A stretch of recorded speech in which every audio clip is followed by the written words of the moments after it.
Welcome back, everyone. At this time, we're preparing for our second session, which is the Road to Zero, creating a pathway to financial wellness from Prince George's County to Baltimore City. At this time, I would like to welcome our friend and longtime partner, Robin McKinney, who is the co-founder and CEO of the Cash Campaign of Maryland.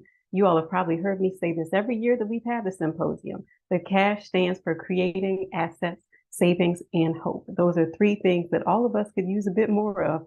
And earlier this year, Cash was called into action to bring those things to individuals who were affected by the tragic collapse of the Key Bridge in Baltimore City. So at this time, I'll turn things over to Robin to share a bit about Cash's work in that space and also to introduce our next very special guest. Thank you so much, Tisa. As always, it's an honor to be here, and I'm just so deeply proud of you and what you've built as someone who also started an organization and knows sort of how you have to scrap it together in the beginning to see this many people come out each and every year and to see what you've been able to build. I'm just super proud of you and got your back in whatever you need.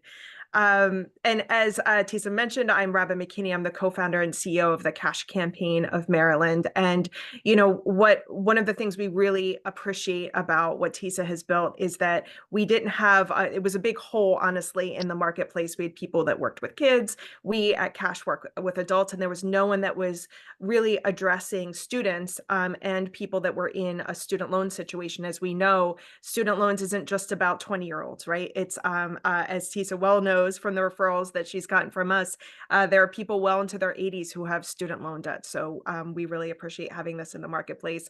We are also deeply proud, as Tisa mentioned, to be offering a $1,000 cash assistance program for the port workers that are impacted by the Key Bridge. We're actually wrapping up right before this cause, even approving final applications. We're on site at the Community Assistance Network today, handing out debit cards for those folks that kind of got stuck in the payment process. And one of the things that I think we learned about a lot of the port workers, which is really similar to the student loan process, is that the access to technology, access to quality information, people even just trying to figure out how you prove and get the documents together to ask for financial aid, to ask for student loan forgiveness is really, really complex. And I think the role for all of us as navigators is so important when these programs come up to make sure that we are, helping people that don't have access in technology and demystifying all the acronyms, here's what that piece of paper looks like. So for us, we see a lot of similarities, and we just, again, really appreciate everyone working together on this. So I am also deeply proud to introduce our next speaker, Congressman John Sarbanes, who has represented Maryland's 3rd Congressional District since 2007.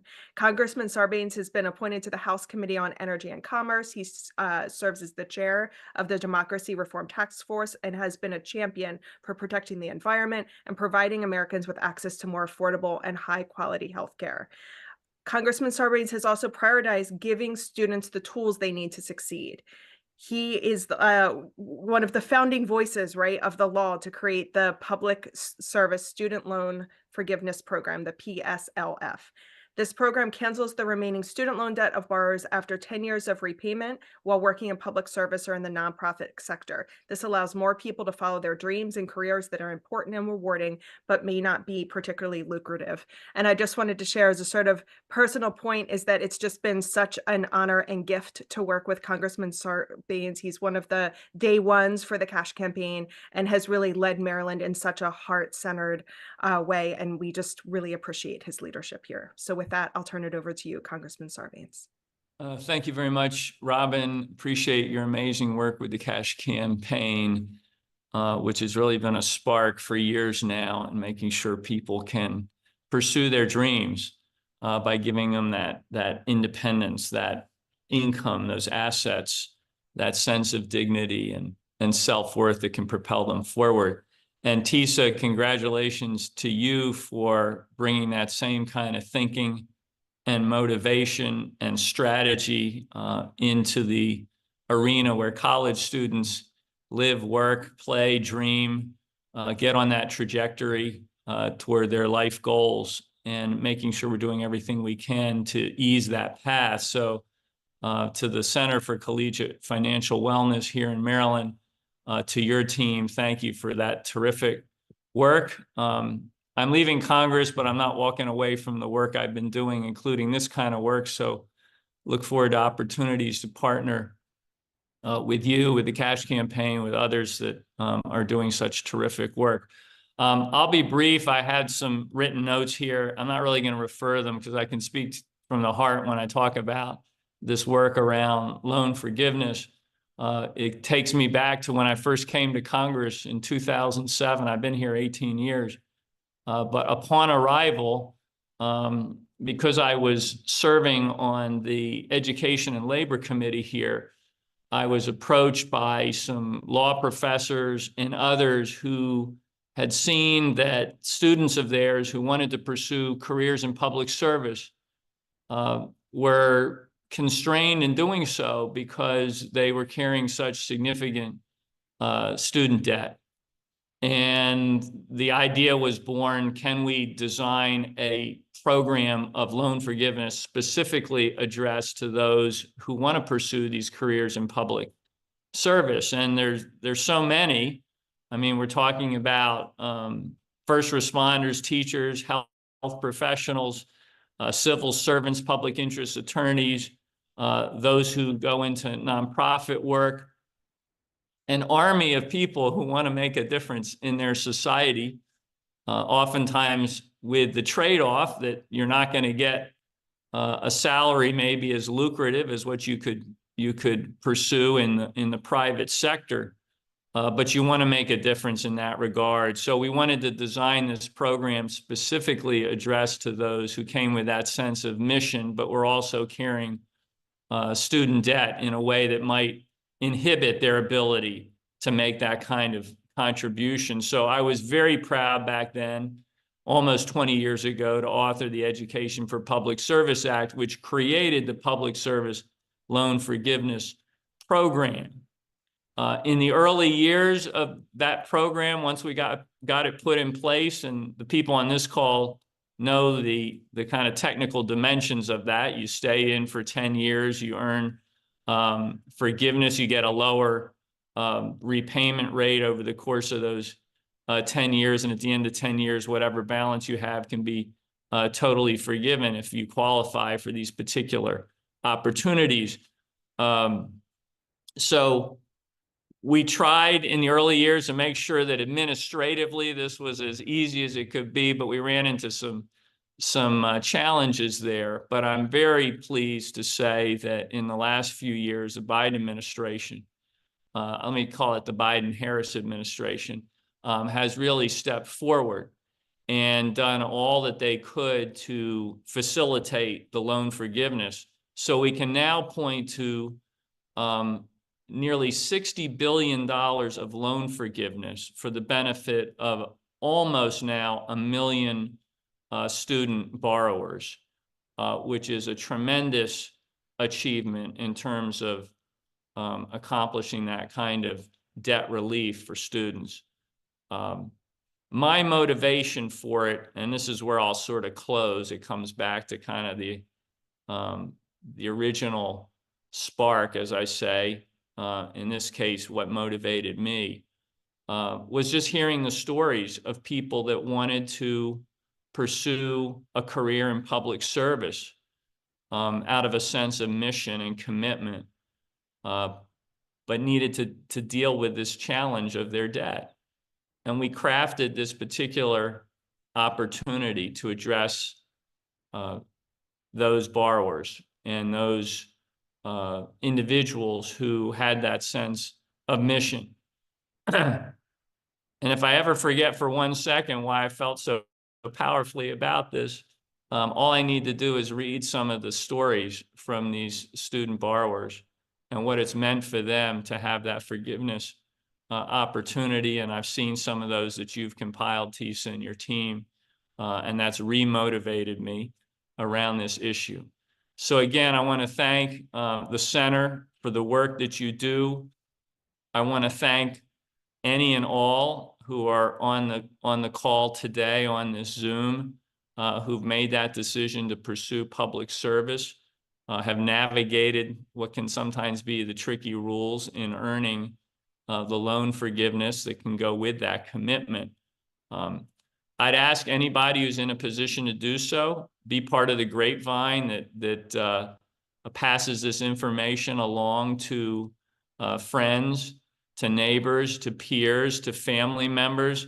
I'm always amazed at how much it's the case that people just don't know about these opportunities. And then when they get them, it can change their lives.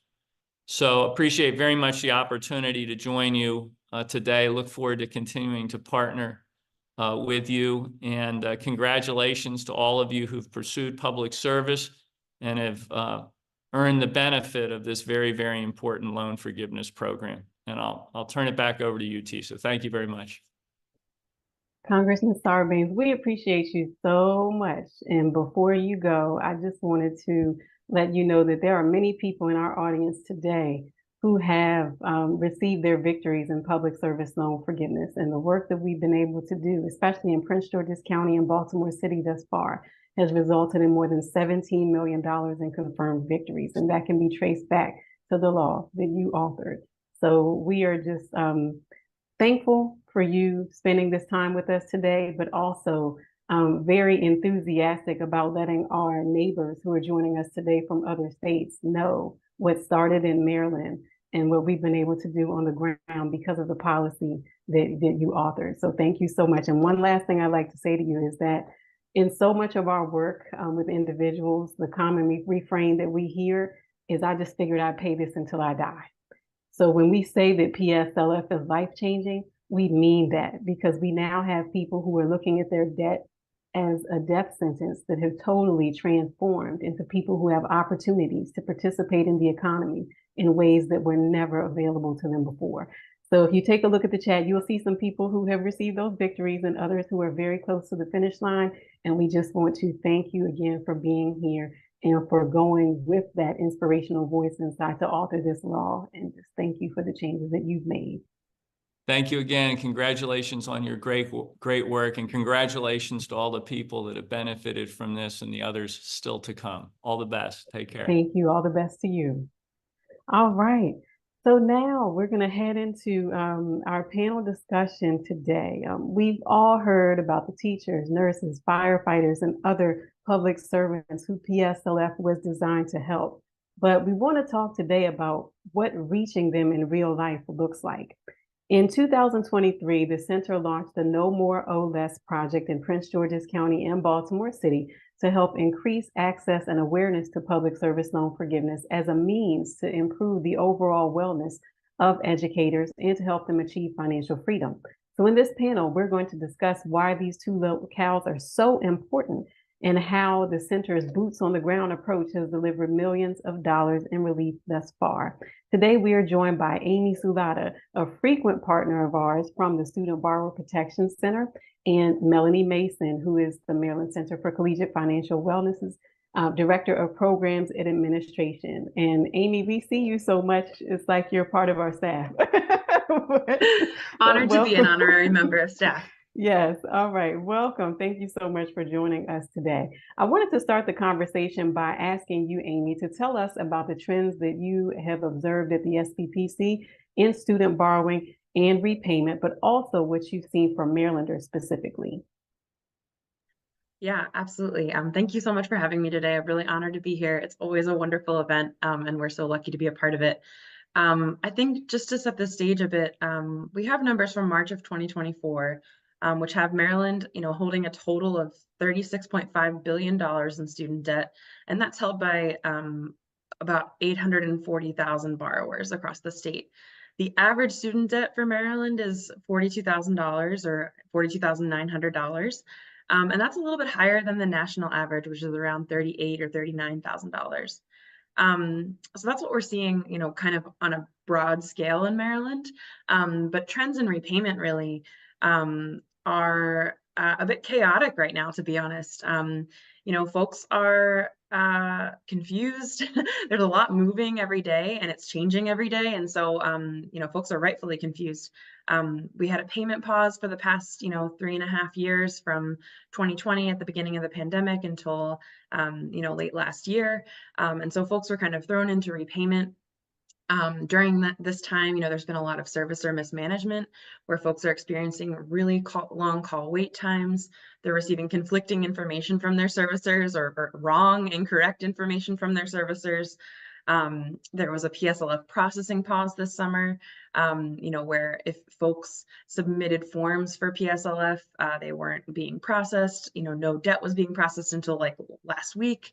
Or I'm sorry, no debt cancellation was being processed until last week. So, and also during this time, the on-ramp is happening right now. And so this is a moment in time where folks, if they miss payments, they won't automatically be considered delinquent. They won't be placed into default. So it's giving people a little bit of wiggle room to kind of ease back into repayment. But of course, that's ending in September. So all to say that there's a lot moving and a lot changing every day, and it's hard for borrowers to keep up. And I think that we're feeling that anxiety and that confusion, both like in Maryland, but also nationally. Some good news on this front, which I know Congressman Sarbanes mentioned, but there were a lot of fixes to the PSLF program in the past few years, and the Biden-Harris administration, in addition to canceling those numbers nationally, in Maryland, it was really 28,000 borrowers receiving PSLF discharges since 2021, and that totaled over $2 million, so $2.2 million that was discharged through PSLF. And so, although there's a lot of anxiety and confusion right now, there's also some things that are happening on a good front, right? That we see the PSLF program working for people, which is really exciting after so long, of it not maybe functioning the way that it should have. Yeah. Okay. So when we think about Maryland, can you tell us a bit about what you've seen in Baltimore City and Prince George's County? Yeah, for sure. So again, the average for Baltimore is a little bit higher than the rest of the country. So it's about $43,000. As I mentioned, there is this on-ramp period and there was a payment pause. And so we have numbers from 2020 around delinquency and default, which are really, good indicators of how, things are going in a certain locale. And so in 2020, the number of borrowers that were delinquent were about 14.4% of borrowers in Baltimore County. That was on par with the national kind of percentage, which was at 14.6. But for low-income borrowers, that number of delinquency was at 23.9% of low-income borrowers, which is a bit higher than the national percentage, which was 21.4% of low-income borrowers being delinquent. And so, this is true across the country, and it's true for Baltimore and Prince George's County that, we see higher rates of delinquency and default in communities of color, and they're most likely to have more student debt than their white counterparts.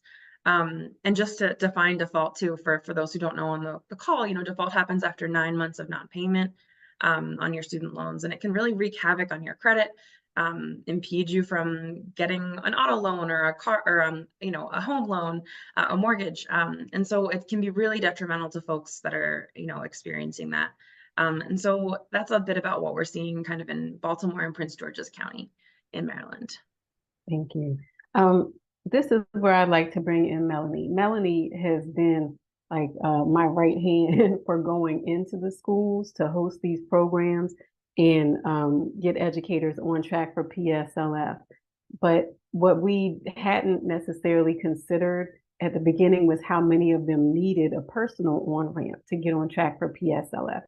So I would like to ask Melanie about the experience going into the schools. We know what the numbers say, but when you go into the schools, what is that experience like, getting someone on track for PSLF? What trends have you observed? One of the biggest things we've seen is so many people just haven't logged in. There's so much fear. I think we've talked about the anxiety and what we feel when we're dealing with them, but there's so many who just are fearful to log in.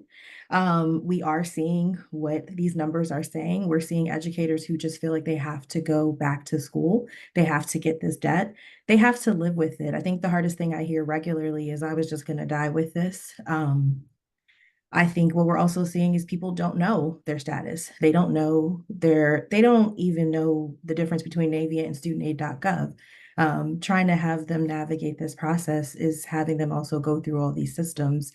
And they're not keeping up. they can't keep up, and then life happens, and this comes to the back burner. This is not prioritized maybe the way that we all would assume it would be, but it's also hard and difficult. So they're just not.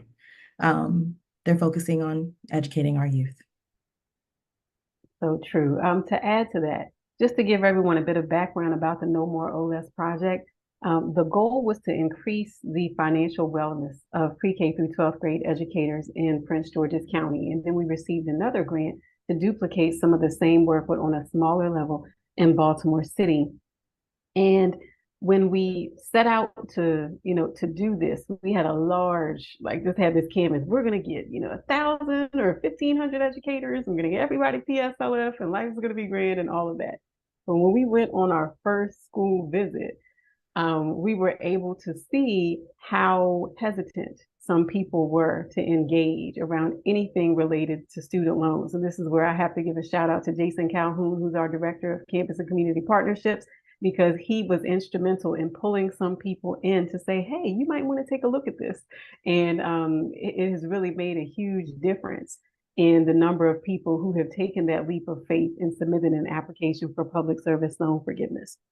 But we started out with this, like I said, grand number over 1,000. And what we've seen over time is that it's not just one visit to a school that's going to do it. It's now we have a smaller number of schools, but we're visiting the same schools many, many times, because what we're seeing is that educators are maybe tired in the morning. In the evening, they're dealing with family obligations. And the only time that we can really have them is the time when we physically have them. That's in their classrooms, in the teacher's lounge, or wherever, just something in the school where we have their attention and we can get them to focus and complete the applications.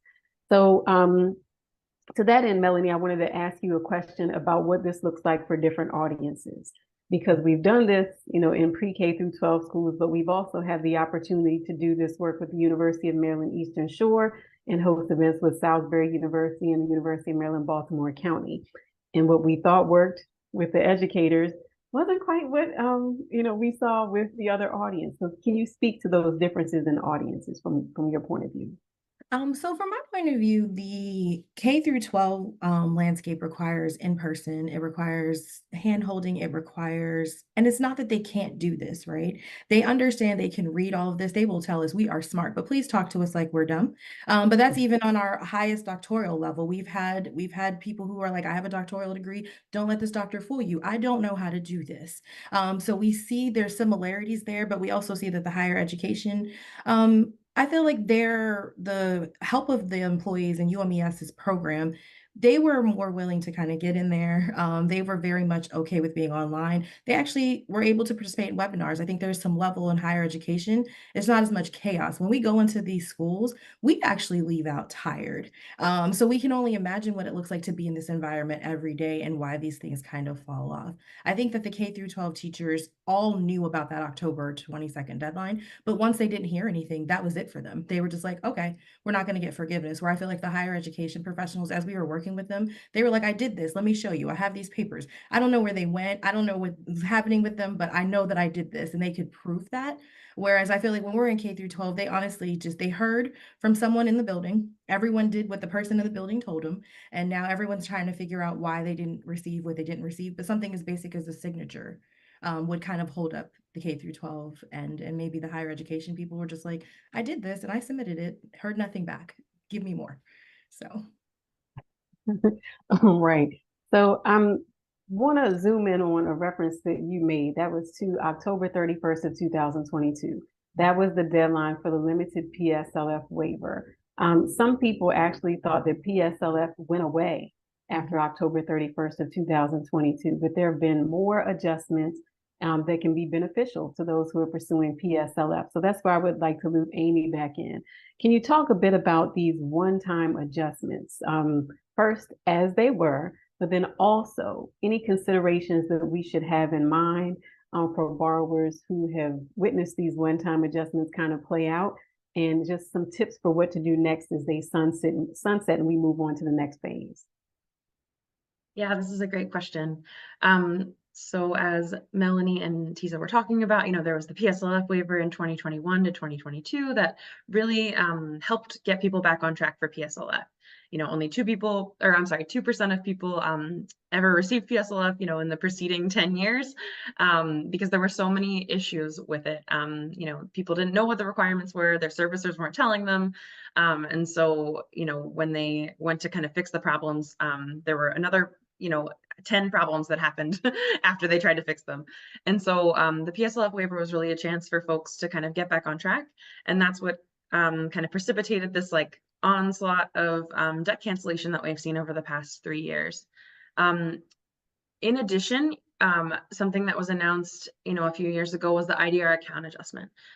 This is a one-time fix. It's a one-time audit of all accounts to see how close people are to those 20 and 25-year threshold that is triggered for income-driven repayment plans. So basically, if you're in an income-driven repayment plan, that's a plan that is pegged to your income and not to the entire balance of your loan. And so in most cases, they're the most affordable plans for most people. You're making payments every month based on your income, and you're still seeing your balance balloon because you're not touching the principal, or you're not touching the principal. You might not be touching all the interest that accrues on your account. And so they made it so that after 20 years in repayment, if you just have undergraduate loans, or 25 years if you have a mixture of graduate and undergraduate loans, you can get your debt canceled under these income-driven repayment plans. A couple of reports came out in 2022 that detailed that, servicers really weren't tracking this at all. They had no idea how close people were to these thresholds of 20 and 25 years. And then, they were also steering people into for forbearances and deferments rather than offering them these IDR plans that would have kept them in repayment and kept them on track for these thresholds that would have triggered debt cancellation. And so the Department of Education announced this IDR account adjustment that would be a one-time audit of all accounts. And certain things would be included in this audit that wouldn't have otherwise been included, like forbearances and deferments.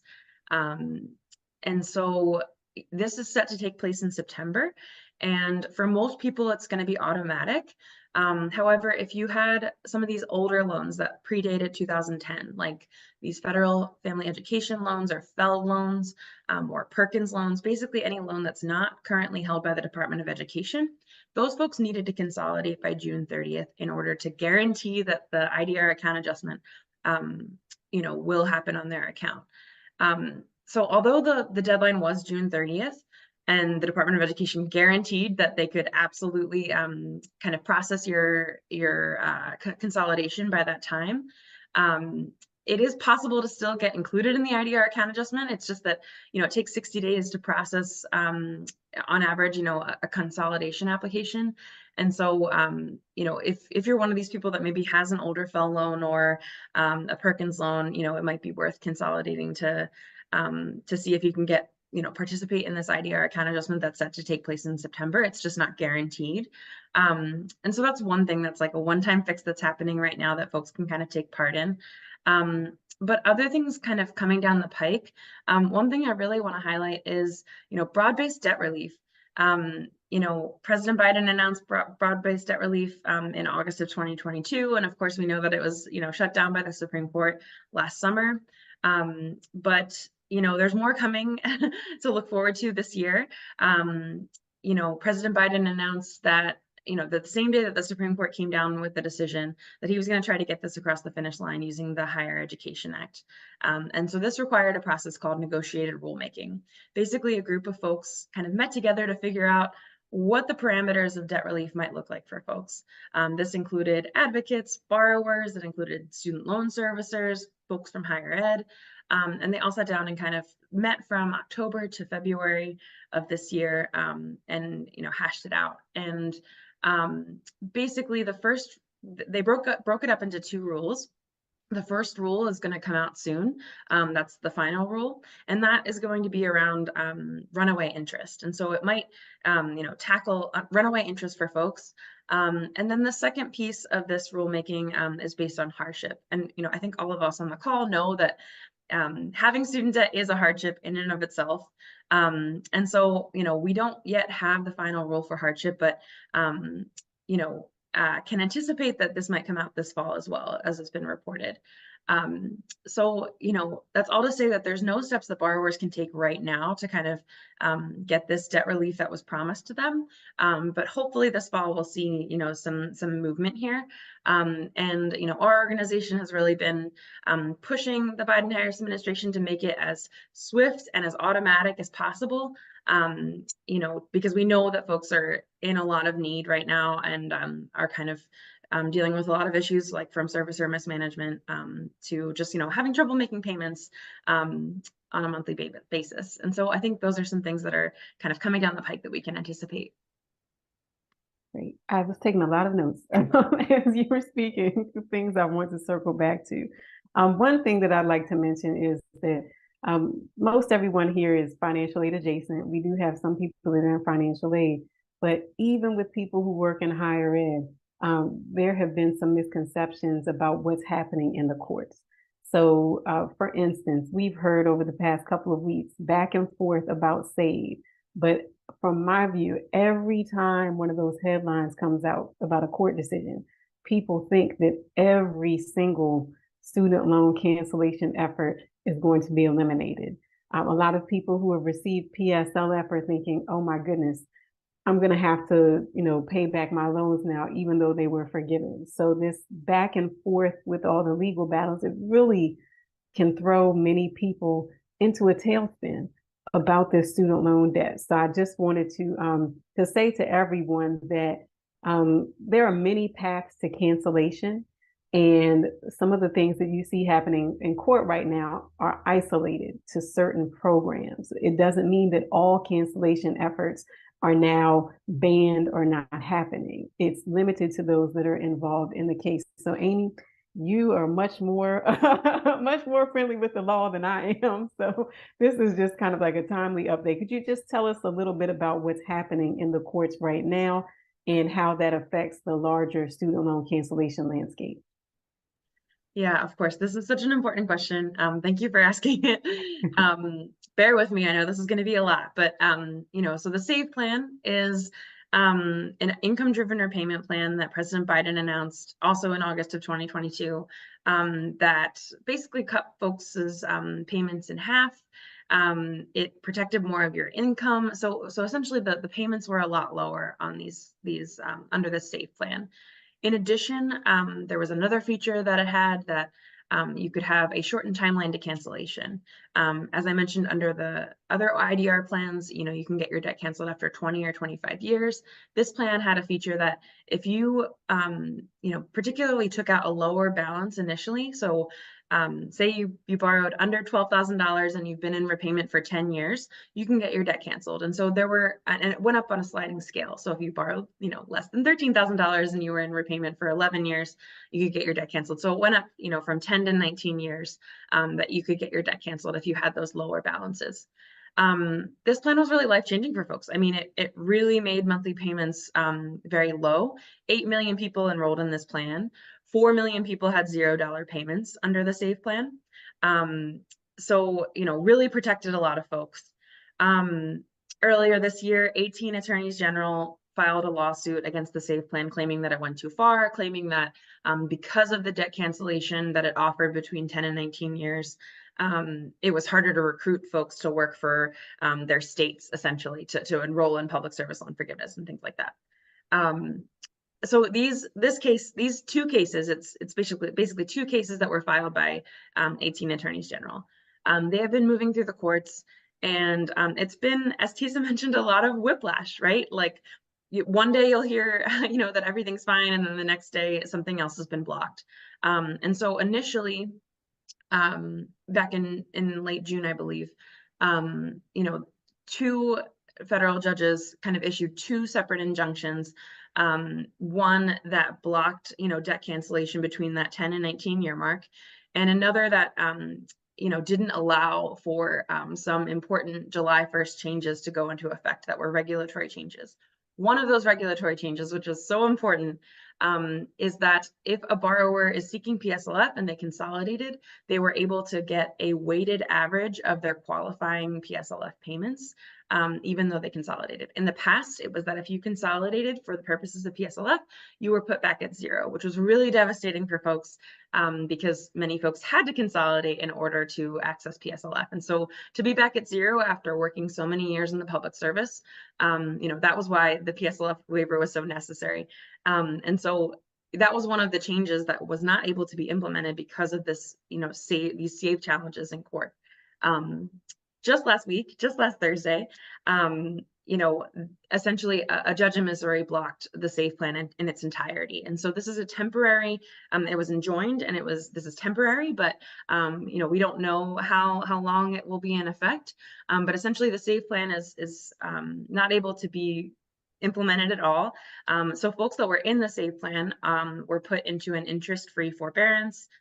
They stopped recalculating the bills because one of the things that was supposed to be implemented this summer was that folks who have only undergraduate debt were supposed to get payments that were kind of cut in half. And so they stopped recalculating that. And then they pulled down the income-driven repayment plan applications and the consolidation applications from the studentaid.gov website. So all to say that it's really, really a chaotic time for borrowers who are in repayment right now. And the Student Borrower Protection Center has been pushing that, we need to have another payment pause. Payments need to be paused right now because there's too much uncertainty for folks. They don't know what to do, and some of the tools that they would have used to repay their student loans, like an income-driven repayment plan, are no longer available to them right now. And so it's just creating a lot of chaos. And so I think moving forward, what this requires of borrowers, unfortunately, is a lot of vigilance and just trying to stay up to date with what's happening, and keeping tabs on the SAVE litigation. But then also, if you're experiencing issues, please file complaints. There's the Consumer Financial Protection Bureau, there's the Federal Student Aid Ombudsman at the Department of Education, and then of course Maryland has its own ombudsman who's amazing. And so please file complaints.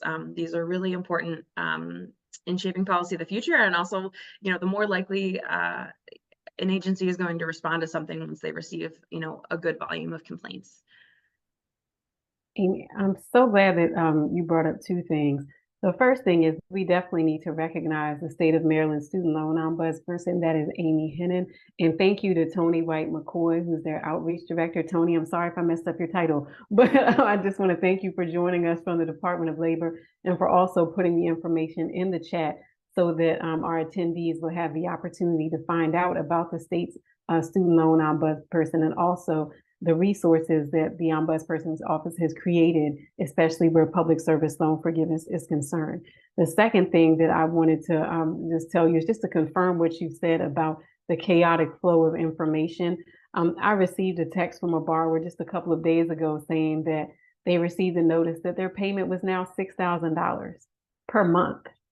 Okay, this is a person who on an income-driven repayment plan has a $0 payment and now is receiving something that says you're now on the hook for $6,000 per month. Now, that's an extreme case, but these are things that people are receiving, and not everyone can text someone that's involved in the student loan space to say, hey, what can I do with this?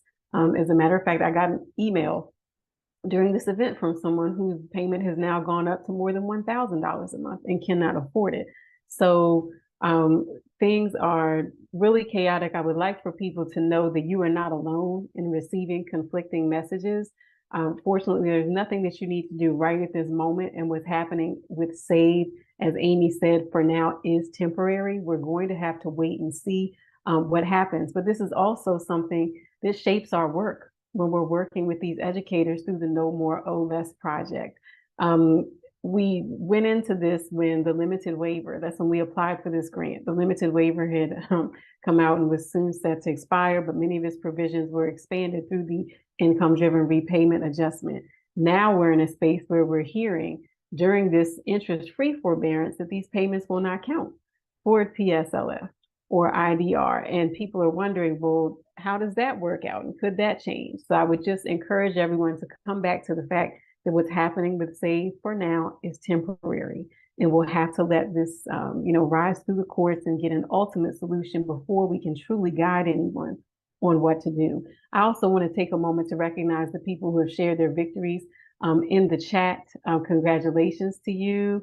I also want to mention Corey Dunt. Corey is a partner of ours from Delaware, an organization called Stand By Me, which is a public-private partnership that helps Delawareans improve their financial literacy. So Corey, thank you for joining, and thank you for your assistance to that borrower who had loans from the 1970s and consolidated them and was recently able to have a $95,000 balance forgiven. We are also currently working with a borrower who is 84 years old, who had commercially held FFELP loans. And fortunately, we were able to get her into the pipeline for income-driven repayment cancellation before that June 30th deadline came about. So just thank you all so much for keeping us, informed of the work that you're doing in your communities. And also, if you'll notice, Amy has dropped in some resources from the Student Borrower Protection Center, including their website, cancelmystudentdebt.org, which has a compilation of resources and information that you can use on the cancellation journey, either for yourself or the people that you're helping. And I do want to wrap things up on the No More Owe Less front. And let's end on a positive note, because I know that some of the talk was saved, even though it's temporary, that can lead people back into that space of not having the hope, not going through with filling out their paperwork, and we don't want to slow things down. So we know that the student loan repayment experience outside of all of these one-time changes can be quite daunting. Melanie, I want to circle back to you on this point to share with us just more of what you've observed on the individual level. And I'm thinking of one borrower specifically who had a six-figure debt relieved from my high school, Eleanor Roosevelt High School. And could you talk a bit about that experience? Absolutely. She was probably my most resistant teacher. I sat through several art lessons to just get her to a place of I don't want to look at it. Get from a place of I don't want to look at this to okay. A lot of people who have applied with my assistance has applied sheerly because I believed that they could be forgiven. And what is it, like $270 something thousand later now? She is a mother of four. She has a life of different things she's trying to do. She has kids who are going to college, and this has changed her life altogether. Like she has been expressed like, I can live again, I can breathe again. And this is all because I wanted to be a good educator. I kept going back to school. I kept taking this debt, thinking that at some point this would pay off. I did not believe that it would be forgiven. But at this point now, we are talking about financial freedom. We are talking about making good choices. We are talking about how to now make this a savings and how to buy a home for her and her kids and her husband. What a transition. And the No More Owe Less project in Prince George's County, I have to say, was made possible with generous support from the Pull-Up Fund. And for many of these programs, people want to know, where'd you get the money? Where did the money come from? So in this case, the support came from the Pull-Up Fund, but I want those of you who are in this space to know that finding the funding can be a very difficult journey. In this case, the journey began on Twitter, of all places. So I just want to close the session with this. For those of you who are looking to do this work, this meaningful, impactful work, but you're looking for resources and looking for funding. I was actually writing another grant application at the time at a tri-state conference, and I want to give a shout out to Darwin Morency of Sally Mae, because he gave me the pep talk of all pep talks to get through this grant application, but I still couldn't get it together. So I went to social media, I started scrolling, and I came across a post from the Pull-Up Fund, which was about improving wellness for educators in Prince George's County, Maryland. From there, went through the process and found out that the person who is the founder of the Pull-Up Fund, we went to the same high school. And this year, we have been able to go back to the high school, which is Eleanor Roosevelt High School in Greenbelt, Maryland. And so far, we've helped educators there eliminate more than $1.34 million worth of debt so far. And we just went into that building in December. And there was a 2-month processing pause on PSLF applications for the months of May and June and a bit of July. So this just goes to show you that there are a lot of people just within arm's reach who are struggling with this, who are unaware of resources that could help them. And if you have access to that information, there are funders out there who may be interested in supporting your causes, but you have to look for them. You have to pursue them. You have to justify the investment. And we are just so thankful that the Pull-Up Fund supported us to do this work in Prince George's County, and that the Baltimore Community Foundation supported us in doing this work in Baltimore City. So thank you to Amy and Melanie for joining us today for this panel. I appreciate you both so much. And I really, I'm sorry that I missed your joint presentation at the Baltimore City Paraprofessionals Conference, because the two of you together really bridged the gap between policy and practice at the boots on the ground level. So thank you all so much for your partnership in this work. I appreciate you, and I'm glad to have you again today. And I also want to give one quick shout out to Jacqueline of the City of Philadelphia, who has been a partner of us virtually. We'd love to meet you in person one day, but just want to thank you for staying engaged with the center and also spreading the word about public service loan forgiveness and your role with City of Philadelphia employees. Just a quick note. The No More O Less project is set to run through the end of this year, and we are actively seeking funding to continue the project beyond the original December 31st end date. So next up, we have a quick break. In about 3 minutes, we're going to reconvene before we head into our breakout sessions. Before the break, I would just like to take a moment to acknowledge CQ of Maryland for their support of today's symposium. We rely on the generosity of sponsors and individual donors to make sure that the symposium continues to be a free virtual event. So thank you to the CQ of Maryland for their support. I'd also like to thank the T. Rowe Price Foundation because they have supported us in so many ways, financially, but also through learning opportunities through their capacity building program. I'd also like to thank the Evelyn Y. Davis Foundation for their support, which allowed us to extend the offering of our services to people who are in regions outside of our designated project areas of Baltimore City and Prince George's County. So now we'll take a quick break. When we get back together, I'll tell you a bit more about our breakout sessions.